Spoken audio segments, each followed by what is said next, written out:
수술을 선택을 잘 못해서 상태가 안 좋아지는 경우가 있습니다.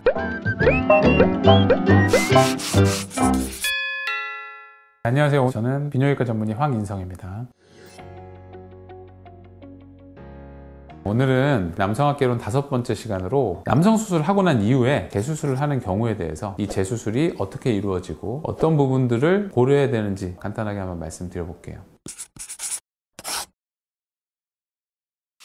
재수술을 하러 오시는 분들 같은 경우는 크게 한 3가지 유형이 있어요. 확대에 대한 불만족 때문에 오시는 경우가 제일 많고요. 수술을 했는데 확대에 조금은 더 욕구를 가지고 오셔서 수술하시는 분들이 많고, 두 번째는 수술을 하고 난 후에 내가 생각지 않았던 부분들, 불편감이 있거나 이물감이라든지 기타 내가 생각하지 않았던 그런 디테일한 부분들이 불만족스러워서 오시는 경우가 두 번째고요. 마지막으로는 환자분에 맞는 수술이 이루어지지 않아서 오히려 수술하기 전보다 더 만족도가 떨어져서 오시는 분들, 이렇게 3가지 유형이 있을 것 같아요. 유형별로 제가 간단하게 설명을 드리면, 확대에 대한 부분들의 불만족으로 오시는 분들 같은 경우는 그냥 실제로 확대를 더 크게 하면 됩니다. 어렵지가 않아요. 그런 분들 같은 경우는 모양이나 여러 가지 디테일한 부분들보다는 큰 확대 쪽을 포커스를 둬요. 물론 환자분의 니즈에 맞게 조정을 할 필요는 있어요. 자연스러우면서 확대를 좀 더 난 크게 원한다든지, 그런 경우에는 뭐 진피 이식을 조금은 더 해서 자연스럽고 어느 정도 균일한 확대를 유도할 수 있는 거고요. 큰 확대 같은 경우는 필러라든지 지방 이식이라든지 이런 부분들로 확대를 하려면 피부 공간이 허락하는 한에서 무한정 더 크게 확대를 할 수가 있고, 이제 그렇게 환자분의 원하는 부분들에 맞춰서 확대를 해드리기만 하면 만족도가 올라가기 때문에 재수술이 쉬운 케이스다, 이렇게 볼 수 있을 거예요.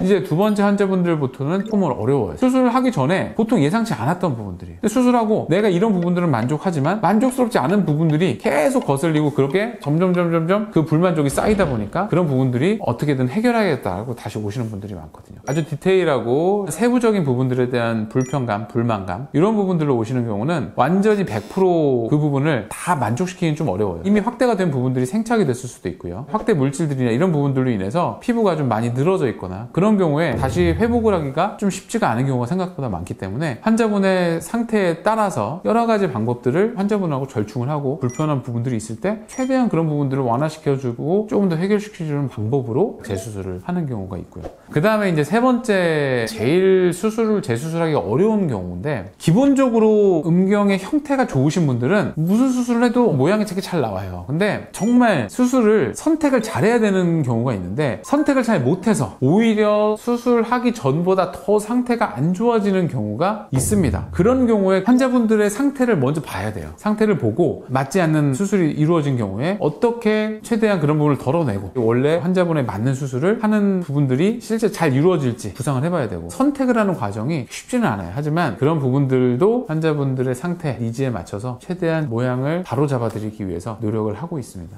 재수술은 당연히 수술을 처음 하는 사람들보다는 훨씬 어렵습니다. 일단 음경 수술에 국한해서 말씀을 드리면, 수술을 한번 하면 확대 물질이 일단 들어있고요. 이 확대 물질들이 안쪽 조직을 변형을 만드는 경우도 많고, 우리 몸에서 원래 조직이 아닌 조직들을 새로 만들어내거든요. 원래 구조물이 아닌 구조물들을 제거하거나 그걸 이용을 해서 수술을 하고, 이런 부분들이 생각보다 쉽지 않아요. 그리고 음경이라는 것 자체가 피부가 그렇게 튼튼한 조직이 아니에요. 원하는 거에만 너무 맞추다 보면 문제가 생겨요. 수술 이후에 뭔가 다른 문제가 생기면 안 한 일만 못한 거거든요. 어느 정도 포기할 건 포기하고 또 살릴 건 살리고 취합하는 과정이 되게 중요한데, 그런 부분들이 어렵습니다. 비단 저는 이 비뇨기과 수술만 그런 게 아니고 모든 수술이 다 마찬가지라고 생각을 해요. 예상하고 있는 상태에서 수술하는 거와 전혀 예상치 않은 상황에 맞닥뜨려 수술하는 거 완전 다른 얘기거든요. 이전에 수술했으면 예상치 않은 상황이 만들어질 수밖에 없어요. 거기에 뭐가 들어가 있는지, 어떤 게 들어있는지, 그 이후에 어떠한 과정이 있었는지, 염증이 생겼었는지, 이물들이 뭔가 거기서 다른 문제를 또 일으키는지, 이건 알 수가 없잖아요. 예측을 하는 것도 한계가 있고, 그렇기 때문에 그런 부분들을 최대한 위험성을 줄이면서 만족도는 높이면서 절충해서 수술하기가 어렵거든요. 그런 것들 때문에 재수술이 어렵다라고 말씀드릴 수 있을 것 같습니다.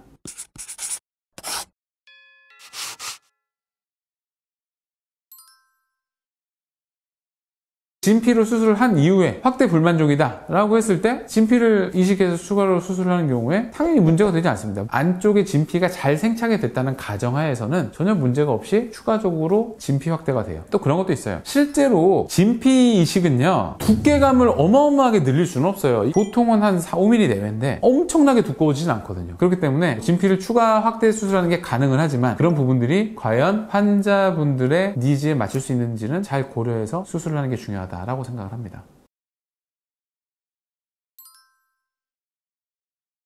네, 재수술이 안 되는 경우 있어요. 확대 재료가 들어가거나 수술적인 부분들이 이루어졌을 때 보통은 내 원래 조직이 아닌 다른 조직들이 생각보다 많이 생기거든요. 그런 부분들이 수술을 하는데 방해를 주고 제약을 주기도 하고, 예를 들어서 재수술을 하겠다 라고 하면 환자분이 어떠한 걸 난 이렇게 하고 싶다 라고 원하는 경우가 있는데 실제로 그렇게 못하는 경우가 많거든요. 예를 들어서 확대물질 필러로 정말 뭐 전체적으로 다 해서 필러가 빠지는 과정이나 이런 과정은 전체적으로 피부가 울퉁불퉁하게 정말 심한데 이거를 매끈하게 해달라는 식으로 그런 니즈가 있는 경우에는 할 수가 없는 건 할 수가 없는 겁니다. 환자분들이 원하는 형태가 될 수 없는 상태인데 무턱대고 재수술할 수는 없잖아요. 그런 경우는 당연히 재수를 못 하겠죠.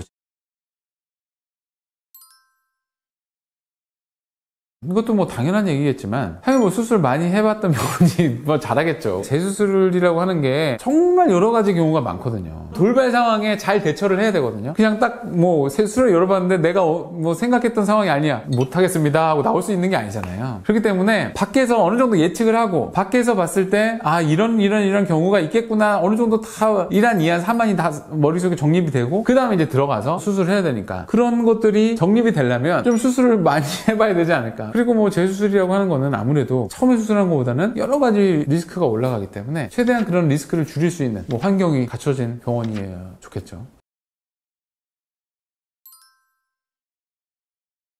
저는 한 번 수술하는 게 맞다고 봐요. 성형을 하는 데는 다 똑같을 거예요. 중독이 되는 사람이야 어쩔 수 없다고 보지만 어쨌든 멀쩡한 사람, 일반적인 사람은 한 번 수술하는 게 맞다고 보거든요. 그러면 환자분의 기본적인 베이스, 상태, 니즈, 기능적인 부분들, 성향 이런 부분들을 좀 다 두루두루 고려를 해서 100% 만족할 수는 없겠지만 그래도 100%를 향해서 가야 되는 게 이제 수술한 사람이 좀 생각해야 될 부분이 아닌가 생각을 하기 때문에 그러한 부분들을 다 고려해서 최대한 한 번에 환자분이 원하는 형태로 만들어주는 이제 그런 것들이 좋겠죠.